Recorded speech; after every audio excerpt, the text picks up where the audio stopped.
Saladin was a British barque that made voyages between Britain and the coast of Peru, carrying shipments of guano. The ship is best known for its demise in an act of mutiny, murder and piracy which began with the murder of its captain and officers and ended with the ship being stranded off the coast of Nova Scotia on May 21, 1844, followed by the last major piracy trial in Canada. Voyage. Saladin sailed from Valparaiso on February 8, 1844, carrying a shipment of guano, 70 tons of copper, 13 bars of silver, and about $9,000 of gold and silver coins.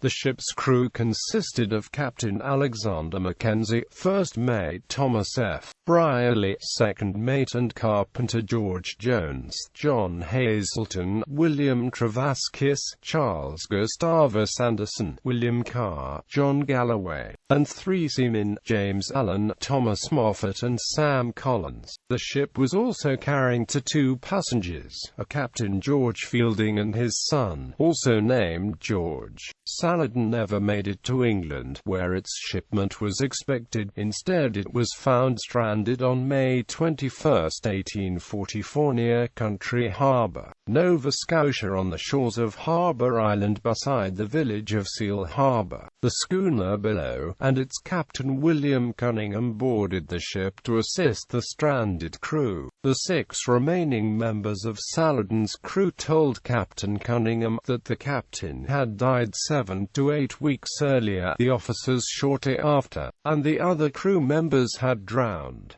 The implausible story and the large amount of money and silver made Cunningham suspicious. He alerted the authorities and the 6 men arrested and taken to Halifax to be tried for piracy and murder. The money, the silver and some of the copper was recovered before the ship broke up and sank. According to the statements given by the remaining men at the trials, the Saladin was taken over by George Fielding. After Fielding discovered the Saladin was carrying silver bars and coins, Fielding had convinced crew members Johnston, Anderson, and Hazelton to mutiny and help murder the captain, the officers and the rest of the crew, secretly convincing them of the riches aboard and what a fine prize a pirate would make of them. The captain, first and second mate and several crew members were struck and killed and then thrown overboard as the ship crossed the equator on April 14,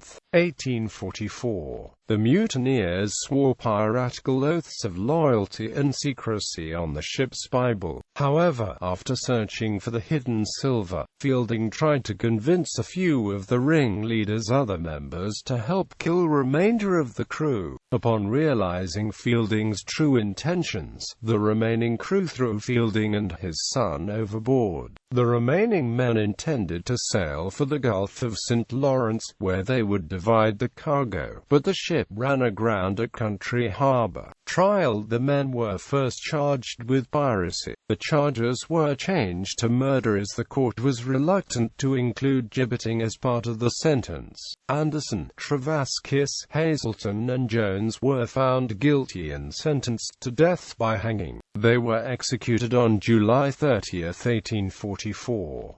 The cook, William Carr, and the steward, John Galloway, convinced the court that they were forced to join the mutiny and were found not guilty. Carr settled in Digby County, and Gallo disappeared and was never heard from again.